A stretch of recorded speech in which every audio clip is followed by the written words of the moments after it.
Hey y'all, welcome back. I'm gonna tell you guys almost like a story time for you guys today about um, what it was like growing up with white parents. I am adopted. I am adopted by two white people, not just one, but two. I have siblings. I have seven siblings that are also black, and so, growing up with white sibling or growing up with white parents probably wasn't the easiest thing, and I'm gonna tell you why. In the world, in the age that we live in, as far as society is concerned, there is a lot that has to do with race. I don't know why that is. I don't know why the color of somebody's skin matters, but it absolutely does. And people are so close-minded, and they don't realize that by biracial families do exist. So I'm just gonna not tell you everything, but I'm going to give you some key points on what really bothered me growing up with white parents. From like racist jokes and to going out in public and what the response would be from other people and the looks we got, and it wasn't a very happy experience. Sometimes it was funny, we're used to it now, so we laugh about it now, but back in the day it wasn't so common, I guess, like when I was like really really young. Here I am 20 years later. I'm still fine, but um, you know, it's not the typical situation. So, there's stores like BJ's and Sam's and Costco, and those kind of stores that you actually need a membership to get in. Like a teenager can't just walk in Sam's or BJ's. You will get stopped at the door, and they're gonna be like, "Where's your membership card?" Like, you can't just walk in here. It's not a store that you can just shop from like Walmart and Publix and what have you. So they have the people that man the doors.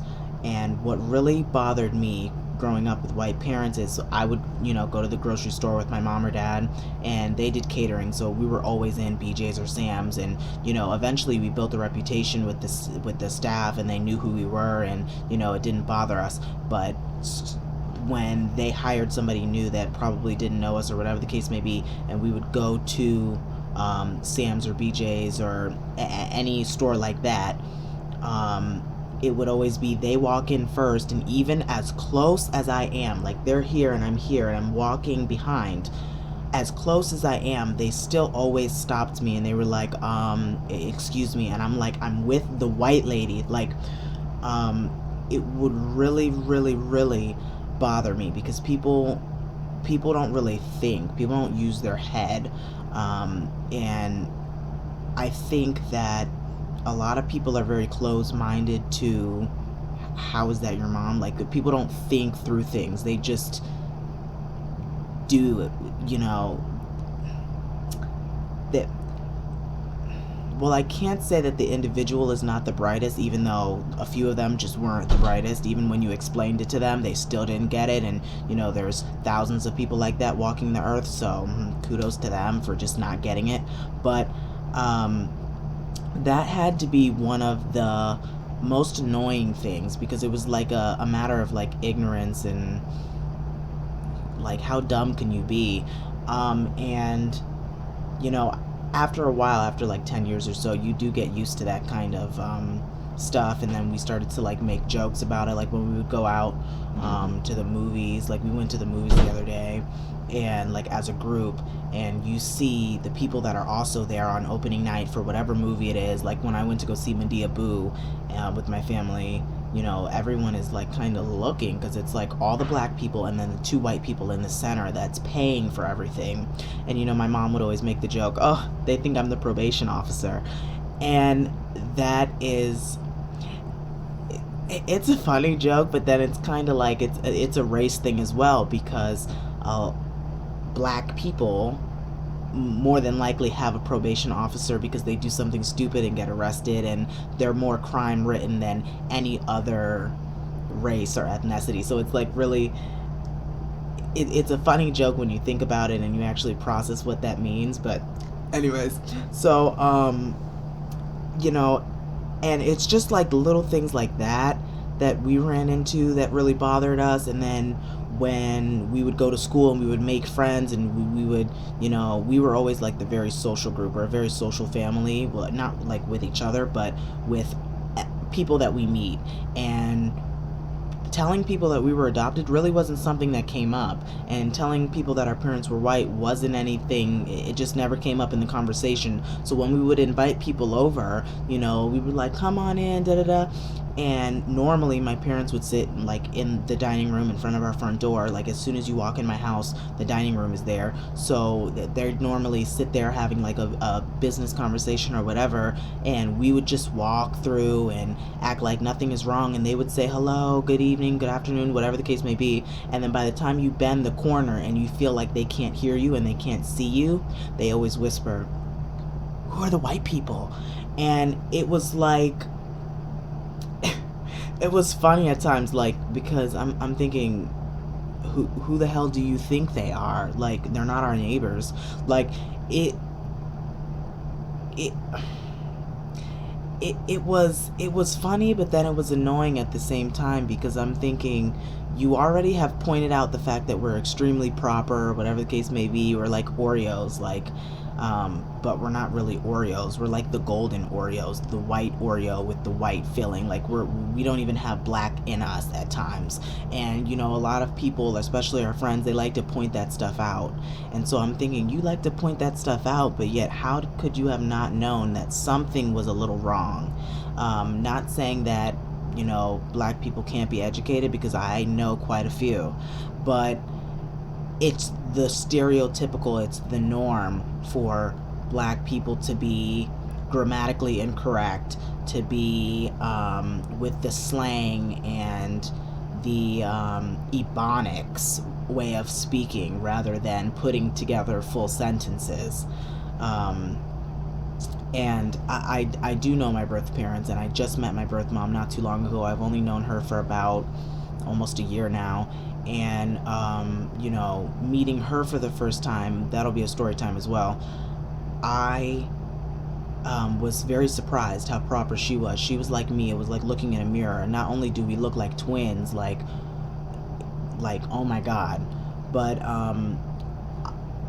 it was just it was a weird experience at times, when I would get in trouble at school and I would go to the principal's office or whatever the case may be, and they would call your parent to come in for a conference, and then they would see that they're white, and then it would just be awkward for a moment. It's like those awkward pauses until she says, oh look, I adopted my kids, and then it all makes sense. And some people find that absolutely intriguing, and other people wonder, what was it like growing up with white people, because of the whole white privilege thing and blah blah blah, and how did they treat you, was there ever any racist remarks or issues like that along those lines, as far as black people back in the day used to be the slave. So when it comes to a white person caring for a black person, how did that look? What did that look like? I got that question a lot, and I mean, I'm not going to go into detail, but it was fine. I don't think that I would have had the life that I have now. I don't think I would be as privileged. I don't think I would be living the life that I have and have all that I have if it weren't for my adoption.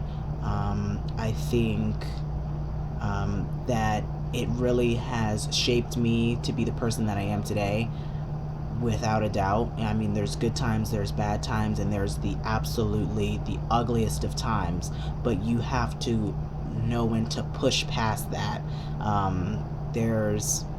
There is hope for anyone that's in the foster care system or whatever the case may be. I know that not every situation is great. Believe me, I understand that. I wrote an autobiography book that will be out by the end of this year. I totally understand where you are coming from. Anyone who is adopted and has questions, and regarding birth family or whatever the case may be, and I'll share those experiences with you if you guys would like me to. But I just really, really, really want to be a good example, and I want to set the bar high as far as positivity, goes. And not only positivity, just I want everyone to feel comfortable and safe here on my channel. But you can ask me anything and I will answer it as easily or as you know, at the best I can, to the best of my ability. I will answer any questions that you guys may have pertaining to adoption or the foster care system, or how did I get my start, or what was the beginning like, how I met my mom, you know, how I found her. If anyone's looking for their birth parents, I can be that of assistance to you. And I mean, all in all, white people are just people. They just happen to have a lighter skin pigment. Who cares? I don't, I think that's why I don't have a racist bone in my body, is because I grew up around white people, and I grew up around great white people, and I grew up around just brilliant people. It stopped becoming about the skin color and it started just being people. They're just people, great people. And I mean, basically, that's pretty much all I can say. Anything that you want to hear from me, want to hear any of my experiences and what it was like growing up the way I grew up, just let me know, and I will get back to you. You can add me on Facebook. My Facebook is my YouTube name. You can message me, you can text me, whatever the case may be, and I will talk you through this process, and I will kind of be a hand and an ear for people, and a voice for the voiceless. That's pretty much my purpose here on YouTube, is just to get things out that other people are either afraid to say or don't know how to say or address, or whatever the case may be. So if you need anything at all, don't be afraid, don't be shy to ask me anything. I'm one of the nicest people. Just reach out to me and I will respond as soon as possible. But that was only a tiny bit. If you want to hear more, just let me know in the comments, and what part of being adopted by white people do you want to hear about, like what specific aspects, and I will cover that topic to the best of my ability. But until then, stay fabulous and have a great day wherever you are in the world.